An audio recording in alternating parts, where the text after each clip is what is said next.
Shalom Bapak Ibu terkasih dalam nama Tuhan Yesus Kristus. Kebenaran kita hari ini 27 Juni 2023 berjudul Allah diam. Adalah baik menanti dengan diam pertolongan Tuhan.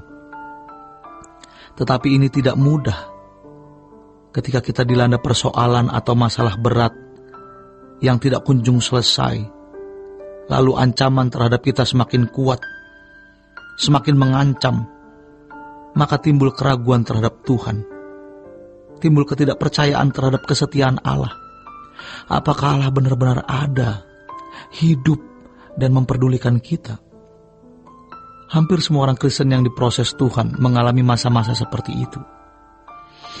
Bicara mengenai Tuhan yang Maha Kuasa, Maha Kuat, tetapi kita sendiri mengalami masalah yang tidak kunjung selesai. Masalah ekonomi, keluarga, pekerjaan. Kadang kita merasa Tuhan terlambat menolong kita. Tetapi sejatinya Tuhan tidak pernah terlambat. Namun Tuhan juga tidak buru-buru. Tuhan tepat waktu menolong kita. Tuhan pasti menolong. Ingat yang terjadi di Yohanes 11 mengenai Lazarus yang sakit.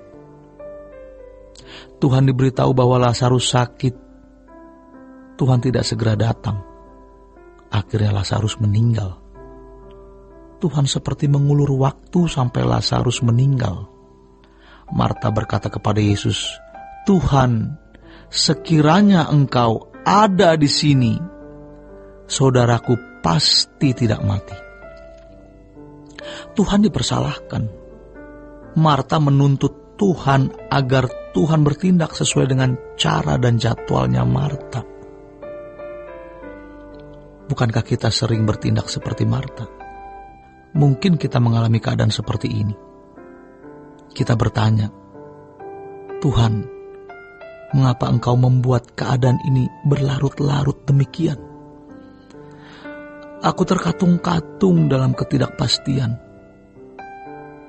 Namun Tuhan seperti diam. Seperti the silent God. Allah diam. Bukan berarti Allah tidak peduli, melainkan karena Allah bekerja dalam ketepatan. Dia tidak buru-buru, juga tidak lambat.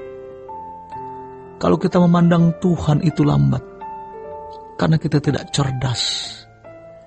Sebaliknya jarang ketika seorang punya masalah, lalu Tuhan tolong, dia berkata, "Tuhan, cepat sekali menolong saya. Padahal saya masih sabar menunggu." Tidak pernah. Yang ada, "Tuhan kok lambat ya?"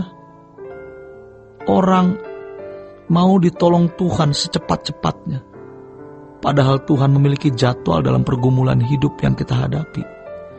Tuhan punya rancangan-rancangan untuk mengubah kita. Satu kalimat penting yang harus kita tangkap, yaitu kalau keadaan sekitar kita tidak berubah, situasi hidup, situasi ekonomi, situasi rumah tangga, pasangan hidup, orang tua, anak, bos, bawahan, teman, kolega, atau siapapun yang mengganggu hidup kita, maka kita yang berubah lebih dulu. Jangan menuntut keadaan dan lingkungan kita berubah. Jangan menuntut orang lain berubah, sementara kita sendiri belum berubah. Kalau Tuhan mengizinkan kita pada satu keadaan terjadi dalam hidup kita, Tuhan mau proses kita, maka kita harus mengerti apa yang Tuhan kehendaki dalam hidup kita melalui pergumulan itu. Mestinya kita tidak buru-buru memaksa Tuhan mengubah keadaan kita. Yang harus kita lakukan adalah mengubah diri kita. Kalau paru-paru jasmani ini bermasalah, kita bisa terengah-engah, bahkan bisa mati mendadak. Namun, kalau paru-paru rohani kita yang rusak, kita kelihatannya sehat-sehat saja, bisa tetap menjalani hidup, semua bisa running well, padahal mengerikan. Untuk apa paru-paru jasmani kita sehat? tetapi paru-paru rohani kita sakit. Nafas hidup rohani kita tidak benar. Kita minta kepada Tuhan agar jangan meninggal. Kita pulang sebelum kita benar-benar mengalami kesembuhan secara rohani. Seringkali kita itu dalam persoalan berat. Mau cepat-cepat persoalan itu berlalu atau lewat. Padahal persoalan itu diizinkan terjadi untuk menyembuhkan kehidupan rohani kita. Kita harus berani berkata, Tuhan, jangan angkat masalah ini sebelum saya menjadi lebih benar, sebelum saya menjadi lebih kudus, sebelum saya menjadi makin mengasihi Engkau, takut akan Engkau, dan sempurna di dalam Engkau. Kita harus berani mengatakan begitu. Kalau sekarang kita menghadapi masalah-masalah berat yang sepertinya menyita kebahagiaan dan merenggut sukacita hidup, kita mengerti bahwa demi nasib kekal kitalah Tuhan mengizinkan kejadian itu terjadi. Jadi, kalau kita mengaku percaya Tuhan, itu berarti kita juga mengakui, mempercayai kebijaksanaannya. Apa yang Tuhan izinkan kita alami, itu mendatangkan kebaikan. Kita tidak boleh sok tahu, sok pintar, sok cerdas. Kita harus percaya apa yang Tuhan lakukan itu baik adanya. Kalau kita memperhatikan kisah Yusuf, bagaimana Yusuf nyaris dibunuh oleh kakak-kakaknya. Dia dibuang ke dalam sumur, lalu diangkat dari sumur, bukannya ditolong, tetapi dijual jadi budak. Langit hidup Yusuf rubuh. Dia terpisah dari orang tua, dari Yakub yang sangat mencintai dia. Yusuf menjadi budak.